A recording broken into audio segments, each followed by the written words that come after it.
ఉదయమున నీవు ఎవ్వరినీ కలుసుకొనక ముందు ప్రభువును కలుసుకో. నీవు ఎవ్వరినీ చూడకముందు ప్రభువును చూడు. నీవు ఎవ్వరితో మాట్లాడకముందు ప్రభువుతో మాట్లాడు.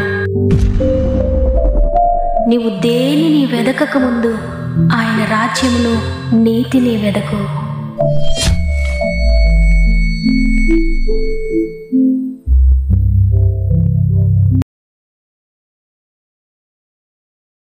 Praise the lord. ఈ ఉదయకాలమున గాడ్ ఫస్ట్ అనే వాగ్దాన కార్యక్రమానికి మిమ్మల్ందరినీ హృదయపూర్వకంగా మరొకసారి ప్రేమతో ఆహ్వానిస్తూ ప్రభు నామంలో నా యొక్క ప్రత్యేకమైన శుభములు మీ అందరికీ తెలియజేస్తున్నాను. ప్రియ సహోదరి, ప్రియ సహోదరుడా, దేవుని కృపను బట్టి మీరంతా క్షేమంగా ఉన్నారని, ఈ ఆదివారం నా దేవుని స్తుతిస్తూ ఉన్నారని నమ్ముతున్నాను. కేవలము దేవుని కృపను బట్టి మరి యొక్క ఆదివారాన్ని మనం చూడగలుగుతున్నాం.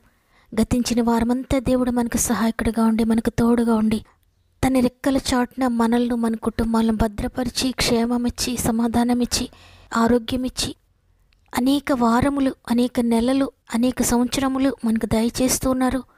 అనేక అవకాశములు దేవుడు మనకు అనుగ్రహిస్తున్నారు. దేవుడిస్తున్న అవకాశాలను పోగొట్టుకోకండి. దేవుని కొరకు నమ్మకంగా జీవించండి. దేవుడిస్తున్న ప్రతి దినమును, ప్రతి గంటను కూడా లెక్కిస్తూ ఆయన కొరకు నమ్మకంగా జీవించండి. దేవుడు ఒక ఉన్నతమైన స్థితిలో మిమ్మల్ని నిలవబెడతాడు. అదేవిధంగా ఏదైనా సమస్యలో, శోధనలో ఉంటే తప్పకుండా మీ యొక్క ప్రతి ప్రార్థన విన్నపమును కామెంట్స్ రూపంలో నాకు తెలియచేయండి. మానక మీ అందరి కొరకు మేము ప్రార్థిస్తున్నాం. ప్రతిరోజు దేవుడు మనకు అనుగ్రహిస్తున్న వాక్కు ద్వారా మీరు బలపడుతున్నారని, దేవుని బట్టి ధైర్యపడుతున్నారని నమ్ముతున్నాను. దేవుని మాటలు మీకు ఆశీర్వాదకరంగా ఉంటే తప్పకుండా అనేక మందికి పరిచయం చేయండి. మీ ఫ్రెండ్స్కు, మీ రిలేటివ్స్కు, మీ ఆత్మీయులందరికీ తప్పకుండా షేర్ చేయండి. ఎందుకంటే దేవుని వాక్కు శక్తి కలిగింది. ప్రతి ఒక్కరిని లేవనెత్తుతుంది, ప్రతి ఒక్కరిని నిలబెడుతుంది. సమస్త మహిమ, ఘనత, ప్రభావములు దేవునికి చెల్లునుగాక. ఈ ఆదివారమున దేవుడు మనకు అనుగ్రహిస్తున్న అద్భుతకరమైన మాట చదువుకుందాం. యెషయా గ్రంథము 54వ అధ్యాయము 4వ వచనము. భయపడుకుము, నీవు సిగ్గుపడనక్కర్లేదు. అవమానమును తలంచుకుము, నీవు లజ్జపడనక్కర్లేదు. నీవు నీ బాల్యకాలపు సిగ్గును మరచెదువు. నీ వైధవ్యపు నింద నీకు మీదట జ్ఞాపకం చేసుకొనువు. నిన్ను సృష్టించిన వాడు నీకు భర్త అయి ఉన్నాడు. ఆమెన్. ఈరోజు ఎంతో శక్తి కలిగిన మాటలు దేవుడు మనకు అనుగ్రహిస్తున్నారు. మరి ఈరోజు ఎవరైతే నిరుత్సాహంలో ఉన్నారో, ఎవరైతే నిందల గుండా ప్రయాణిస్తూ ఉన్నారో, ఎవరైతే భయపడుతున్నారో, సిగ్గుపడుతున్నారో, ఎవరైతే వారి యొక్క పాపపు జీవితాన్ని, వారి యొక్క గత జీవితాన్ని గుర్తు చేసుకుంటూ భయపడుతూ, బెంగపడుతూ, నా బ్రతికేమవుతుందో అన్నట్లుగా, నాకెవ్వరూ లేరన్నట్లుగా, జీవితాన్ని కోల్పోయినట్లుగా బాధపడుతున్నారేమో, దేవుడు నీతో మాట్లాడుతున్నారు. ప్రియ చెల్లి, ప్రియ తమ్ముడు, మీరే పరిస్థితిలో ఉన్నా, ఎవరిని కోల్పోయిన స్థితిలో ఉన్నా, మీరు మీ బిడ్డలతో ఒంటరిగా ఉంటూ ఉన్నా, ఎవరి సహాయము దొరకని పరిస్థితి నీకున్నా, నిన్ను సృష్టించిన సృష్టికర్త నీకు తెలియజేస్తున్నారు, నేను నీకు సమస్తమై ఉన్నాను. ఇక నీవు దిగులు పడాల్సిన అవసరం లేదు. నేనున్నాను, నిన్ను నడిపిస్తాను, నీ బిడ్డలను పోషిస్తాను, నీ కుటుంబాన్ని నేను ముందుకు తీసుకువెళ్తాను. ఎవరూ లేకపోయినా, నువ్వు ఒంటరిగా ఉన్నా భయపడకు. అన్ని విషయాల్లో నేను ముందుండి నిన్ను నడిపిస్తానని సృష్టికర్త నీకు తెలియజేస్తున్నారు. ఈ ఉదయం ఒకవేళ భర్తకు దూరం అయిపోయి ఉన్నారా, భార్యకు దూరమైన పరిస్థితుల్లో ఉన్నారా, లేక తల్లిదండ్రులను కోల్పోయి ఉన్నారా, లేక బిడ్డలను పోగొట్టుకున్నారా, ఏది మిమ్మల్ని విడిచిపెట్టి వెళ్ళిపోయినా, ఎవరు మిమ్మల్ని విడిచిపెట్టి వెళ్ళిపోయినా, వేటిని పోగొట్టుకున్నా దేవుడు తిరిగి నిన్ను నూతనపరచబోతున్నాడు.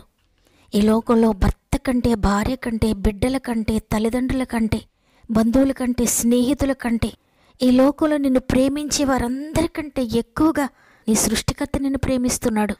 ఆయన నీకు తోడుండగా ఇక నీవు దిగులు పడొద్దు ప్రియ సహోదరి, దిగులు పడొద్దు ప్రియ సహోదరుడా. దేవుడు స్వయంగా మాట్లాడుతున్నారు. నేనున్నాను, భయపడొద్దు. నీవు గతాన్ని గుర్తు చేసుకుంటూ సిగ్గుపడొద్దు. అవమానాన్ని తలంచొద్దు. ఏ పరిస్థితిని బట్టి కూడా ఒకవేళ నీ జీవితంలో అవమానమే ఎదురై ఉండొచ్చు, మనుషులు నిన్ను అవమానపరుస్తూ ఉండొచ్చు. అయినప్పటికీ నువ్వు లజ్జపడనక్కర్లేదు. నీ బాల్యకాలము నుండి నువ్వు ఎన్ని శ్రమలు అనుభవించావో, ఏ అవమానాలు గుండా ప్రయాణించావో, ఎవరెవరిని కోల్పోయావో, వేటి ద్వారా నువ్వు నష్టపోయావో అవన్నీ మర్చిపోయేటట్లుగా నేను నిన్ను నిలబెడతాను. నీవు ఇక వాటిని గుర్తు చేసుకోవాల్సిన అవసరం లేకుండా వాటన్నిటిని కూడా నువ్వు మర్చిపోతావని దేవుడు నీకు సెలవిస్తున్నాడు. ప్రియ దేవుని బిడ్డ, ఈరోజు ఈ వాగ్దానాన్ని వింటూ మీరు అనుకుంటూ ఉన్నారేమో, నేను ఏ విధంగా మర్చిపోతాను, నా జీవితంలో జరిగిన ఇవన్నీ గుర్తులు నేను ఎలా పోగొట్టుకుంటాను, నేను ఎన్నో నష్టపోయాను, ఎంతగానో కుమిలిపోతూ ఉన్నాను, నేను పోగొట్టుకున్నవన్నీ కూడా నా ఎదుటే కనబడుతున్నాయి, నేను వాటిని ఎలా భర్తీ చేసుకోగలుగుతాను అని మీ పరిస్థితులను చూచి మీరు అనుకుంటూ ఉన్నారేమో. అవును, మీలో చాలామంది జీవితాల్లో ఎప్పుడు చూసినా ఏదో ఒక అవమానం, ఏదో ఒక నింద, ఏదో ఒక సిగ్గును భరిస్తూనే, ఆర్థిక పరిస్థితులను బట్టి కావచ్చు, నీ వ్యాధిని బట్టి కావచ్చు, నీ యొక్క కుటుంబాన్ని బట్టి, నీ బిడ్డలను బట్టి, భర్తను బట్టి, భార్యను బట్టి, ఎవరిని బట్టైనా కావచ్చు, ఎన్నో నిందలు అవమానాలు గుండా నువ్వు ప్రయాణిస్తూ ఉండొచ్చు. సిగ్గుతో తలదించుకొని బ్రతుకుతూ ఉండొచ్చు. ఎవరి సహాయం లేక నాకెవరైనా సహాయం చేస్తే బాగుండును, ఎవరైనా తోడుగా ఉంటే బాగుండునని ఒంటరితనాన్ని అనుభవిస్తూ ఒకవేళ ఉన్నావేమో. అయినప్పటికీ ప్రియ దేవుని బిడ్డలారా, ఈరోజు దేవుడు నీతో మాట్లాడుతున్న అద్భుతకరమైన మాట, భయపడకు, నువ్వు సిగ్గుపడనక్కర్లేదు. అనేక సంవత్సరాలుగా నువ్వు భరిస్తున్న అవమానమైన, సిగ్గైన, వైధవ్యపు నిందైన, అది ఏదైనప్పటికీ కూడా నువ్వు మర్చిపో. ఎందుకంటే నిన్ను సృష్టించిన సృష్టికర్త నీకు భర్తగా ఉన్నాడు. ఆయన ఇక నుండి నీకు క్రొత్త జీవితాన్ని దయచేయబోతున్నాడు. ఎందుకంటే ఆయనను ఆశ్రయించిన వారిని ఎప్పుడు కూడా ఆయన సిగ్గుపరచడు, ఎప్పుడు ఆయన విడిచిపెట్టడు. కాబట్టి దేవునికి దగ్గరగా ఉండండి. ఆయనే మిమ్మల్ని హెచ్చించి మీ తల ఎత్తబోతూ ఉన్నాడు. మీ నింద, మీ అవమానము, మీ సిగ్గును కొట్టివేసి సంతోషకరమైన, ఆనందకరమైన క్రొత్త జీవితాన్ని, నూతన జీవితాన్ని దేవుడు నీకు ఇవ్వబోతున్నానని ఈ వాగ్దానం ద్వారా దేవుడు నీకు తెలియజేస్తుండగా, దేవుడు నీతో మాట్లాడుతున్న ఈ మాటను గట్టిగా పట్టుకోండి. అయ్యా, వాగ్దానం చేసిన దేవుడు నమ్మదగిన వాడు, నేను నమ్ముతున్నాను తండ్రి. ఇంతవరకు నా జీవితం ఎంతగా పాడైపోయినా, ఎంతగా నేను నష్టపోయి ఉన్నా క్రొత్త జీవితాన్ని ఇస్తానని వాగ్దానం చేసావు. నువ్వు నమ్మదగిన వాడవు. ఈ లోకంలో అందరూ నన్ను మోసం చేశారు, అందరూ నన్ను విడిచిపెట్టి వెళ్ళిపోయారు. మీరెప్పుడు నన్ను మోసం చేయలేదయ్యా. నేను నమ్ముతున్నాను, ఈ వాగ్దానం నేను రిసీవ్ చేసుకుంటున్నానని ఆయనను హత్తుకోండి. ఇంతవరకు నేను ప్రేమించిన వారే నాకు దూరం అయిపోయారు, కానీ నీ ప్రేమ శాశ్వతమని నేను తెలుసుకున్నానయ్యా అని ప్రార్థనలో దేవునికి దగ్గరగా జీవించండి. ఆయనను హత్తుకోండి, ఆయనను ప్రేమించండి, ఆయన కొరకు నమ్మకంగా జీవించండి.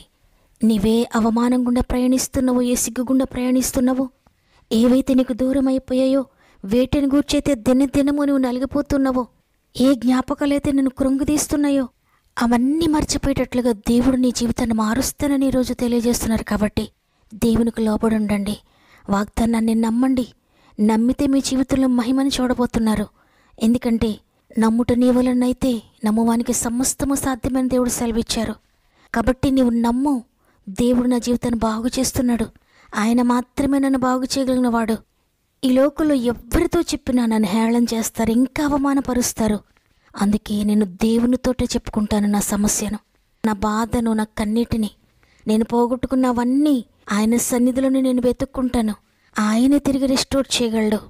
నాకు ఆయనలోని నిత్య సంతోషము, ఆయనలోని నిత్య సమాధానము, ఆయనే శాశ్వతమైన ప్రేమతో నన్ను ప్రేమిస్తున్నాడని మీరు ఈరోజు దేవుని సన్నిధిలో మోకరించి ప్రార్థించండి. వాగ్దానం నెరవేర్పును చూడండి.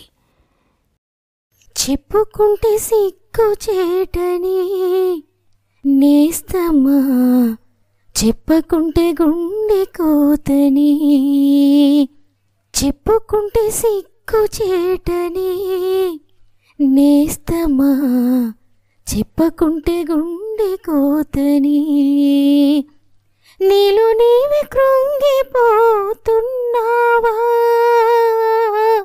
అందరిలా ఒంటరివై పోయావా, నీలో నీవే కృంగిపోతున్నావా, అందరిలా ఒంటరివై పోయావా, జీవిడువనే యేసు దేవుడు ఆదరించి ఓదార్చును, నిన్ను ఆదరించి ఓదార్చును, చెప్పుకుంటే సిగ్గు చేటని నేస్తమా, చెప్పకుంటే గుండె కోతని, చెప్పుకుంటే సిగ్గు చేటని నేస్తమా, చెప్పకుంటే గుండె కోతని. వాగ్దానం నమ్మిన వారందరూ ఒక్క నిమిషం నాతో మోకరిస్తే కలిసి ప్రార్థన చేద్దాం. ప్రేమగల తండ్రి, నీకు వందనాలు. నీ కృప చేత గతించిన వారమంతా మాకు తోడయుండి ఇంతవరకు మమ్మల్ని నడిపించారు. నూతన వారం మాకు ఇచ్చి ఆదివారం స్తుతించి గొప్ప తరుణాన్ని మరొకసారి మాకు అనుగ్రహించినందుకు నీకు వందనాలు తండ్రి. మీ కృప లేకపోతే మేము ఒక్క వారం కూడా దాటలేమయ్యా. మీరు బ్రతకమనకుండా ఒక్క దినము కూడా మేము దాటలేము, బ్రతికే ఉండలేము. మమ్మల్ని ఇంతవరకు సజీవులుగా ఉంచి నిలబెట్టినందుకు నీకు కృతజ్ఞత చెల్లిస్తున్నాను. ఈరోజు వాగ్దానం చేశారు, నీవు ఇక సిగ్గుపడాల్సిన అవసరం లేదు, భయపడొద్దు, అవమానం తలంచొద్దు, నీవు లజ్జపడనక్కర్లేదు. నీవు నీ బాల్యకాలపు సిగ్గును మరిచిపోతావు, నీ వైద్యవైపు నిందను మరిచిపోతావు. ఎందుకంటే నేను నీకు తోడుగా ఉన్నాను, నీకు సహాయకుడుగా ఉన్నానని వాగ్దానం చేశారు. తండ్రి, ఎవరు ఏవేవి పోగొట్టుకున్నారో తిరిగి సమస్తాన్ని రిస్టోర్ చేయండి. ఏ విషయాలను గురించి వారు దుఃఖపడుతూ ఉన్నారో, కన్నీటితో ఉన్నారో, దుఃఖానికి బదులుగా ఆనందాన్ని మీరు దయచేయండి. పాత జీవితాన్ని, గత పరిస్థితులన్నిటినీ మీరు కొట్టివేస్తున్నందుకు, అవన్నీ మరచిపోయేటట్లుగా మీరు నూతన జీవితాన్ని దయచేస్తున్నందుకు వందనాలు తండ్రి. సాక్ష్యాన్ని పోగొట్టుకుని ఉంటే తిరిగి దయచేయండి. అవమానాలు గుండా, నిందలు గుండా వెళ్తూ ఉంటే తిరిగి రెట్టింపు ఘనతను దయచేయండి. వారి కుటుంబాల్లో ఏవేవి పోగొట్టుకున్నారో, సిగ్గుపడిన పరిస్థితులు గుండా వెళ్తున్నారేమో, అవమానం గుండా వెళ్తున్నారేమో, బాల్యకాలపు నిందలు గుండా వెళ్తున్నారేమో, ఏవైతే పోగొట్టుకున్నారో చిన్నతనం నుండి సమస్తాన్ని కూడా తిరిగి సమకూర్చండి అయ్యా. సమస్తాన్ని తిరిగి రెస్టోర్ చేయండి అయ్యా. వారి జీవితంలో వారు పోగొట్టుకున్నది కొంచెమైతే రెట్టింపుగా మీరు సమస్తాన్ని దయచేస్తున్నారని నమ్ముతున్నాను. నిన్ను నమ్మిన భక్తులందరి జీవితాలు ఈ విధంగానే చేశారు తండ్రి. వారి పాపపు జీవితాన్ని కొట్టివేసి పరిశుద్ధతను అనుగ్రహించారు. పాపము చేత వారు పోగొట్టుకున్న సాక్ష్యాన్ని తిరిగి దయచేశారు. పాపం ద్వారా వారికి కలిగిన నిందను, అవమానాలను ఆశీర్వాదంగా మార్చివేశారు, ఘనతగా మార్చివేశారు. అవును తండ్రి, ఎవరైతే నిన్ను ఘనపరుస్తారో వారిని ఘనపరిచే దేవుడవు. ఎవరైతే నీ కొరకు నిలబడతారో వారి కొరకు నిలబడే దేవుడవు. ఎవరైనా నీ కొరకు ఏదైనా పోగొట్టుకుంటే, ఏదైనా కోల్పోతే, ఏదైనా నష్టపోతే తిరిగి రెట్టింపుగా దయచేసే దేవుడవు. విశ్వసించి ప్రార్థిస్తున్న ప్రతి జీవితంలో ఈ వాగ్దానము నెరవేరుస్తున్నందుకు వందనాలు. మరి ముఖ్యంగా తండ్రి, కామెంట్స్ వారు అనేక మంది బిడ్డలు వారి ప్రార్థన అవసరతలు మాకు తెలియజేస్తున్నారు. ఎన్నో నష్టాలు గుండా వెళ్తున్నారు తండ్రి, ఎంతో ఇరుకులు గుండా వెళ్తున్నారయ్యా. ఎంతో భయంకరమైన అవమానాలు, నిందలు వారికి ఎదురవుతూ ఉన్నాయి. పాపపు బంధకాల్లో ఉన్నారు, వ్యసనాలలో ఉన్నారు, ఆర్థిక బంధకాల్లో ఉన్నారు, అప్పు బంధకాల్లో ఉన్నారు, జైలు బంధకాల్లో ఉన్నారు, కోర్టు కేసెస్లో ఉన్నారు, వ్యాధులతో నలిగిపోతున్నారు, కుటుంబ కలతలతో నలిగిపోతున్నారు, భార్యాభర్తల మధ్య సఖ్యత లేక, సమాధానం లేక నలిగిపోతూ ఉన్నారు, బిడ్డల భవిష్యత్తును గురించి నలిగిపోతున్నారు, ఉద్యోగ విషయంలో నలిగిపోతున్నారయ్యా, వ్యాపార విషయంలో నలిగిపోతున్నారు, వ్యవసాయాన్ని గురించి కలవరపడుతూ ఉన్నారు, పొలం సమస్యలతో నలిగిపోతూ ఉన్నారు, ఇంటి సమస్యలతో నలిగిపోతూ ఉన్నారు, వివాహాల విషయంలో నలిగిపోతూ ఉన్నారు, అనేక సంవత్సరాలుగా గర్భఫలం లేదని నిందను భరిస్తూ ఉన్నారు, నమ్మించి మోసం చేసిన వారి చేతిలో ధనాన్ని నష్టపోయారు, స్వంత గృహాల కొరకు నలిగిపోతూ ఉన్నారు అద్దెండలో ఉండి. ఈ విధంగా ఇంకెన్ని సమస్యల్లో ఉన్నారో ప్రతి ఒక్కరిని లేవనెత్తిన తండ్రి, ప్రతి జీవితంలోనూ వారు కోల్పోయినవి తిరిగి రెస్టోర్ చేయండి. ఎగ్జామ్స్ రాస్తున్న బిడ్డలందరికీ తోడై ఉండండి. ఇంటర్వ్యూస్ వెళ్తున్న బిడ్డలందరికీ తోడై ఉండండి. ఈరోజు పుట్టినరోజులు, పెండ్లి రోజులు జరుపుకున్న వారందరికీ సంవత్సరం అంతా తోడై ఉండండి.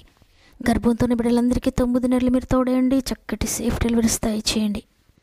ఇదని మనం ప్రారంభిస్తూ ఉండగా రోజంతా ఆత్మీయ కుటుంబానికి తోడుగా ఉండి చేపట్టి ముందుకు నడిపిస్తారని యేసయ్య పరిశుద్ధమైన నామములో అడిగి వేడుకొంచున్నాను తండ్రి, ఆమేన్. ఈరోజు ఈ వాగ్దానాన్ని విన్న ప్రియ దేవుని బిడ్డలారా, మీరు ఏ పరిస్థితిలో ఉన్నా భయపడొద్దు, సిగ్గుపడొద్దు. మీ సిగ్గును, మీ నిందను, మీ భయమును సంతోషముగా, ఘనతగా దేవుడు మార్చిపోతున్నాడు. వాగ్దానాన్ని స్వీకరించండి. ప్రార్థన ద్వారా ఈ మాటలు నా కొరకే దేవుడు నాతో మాట్లాడాడన్న వారు ఆమెనని చెప్పండి. మీకు అనుకూలమైతే తప్పకుండా అనేక మందికి షేర్ చేయండి. వాగ్దానం తప్పక లైక్ చేయండి. దేవుని చిత్తమైతే తిరిగి రేపు అందరం కలిసి ఆయనను స్తుతిందాం. అంతవరకు ప్రభు మీకు, మీ కుటుంబాలకు తోడేండి నడిపించునుగాక. God bless you.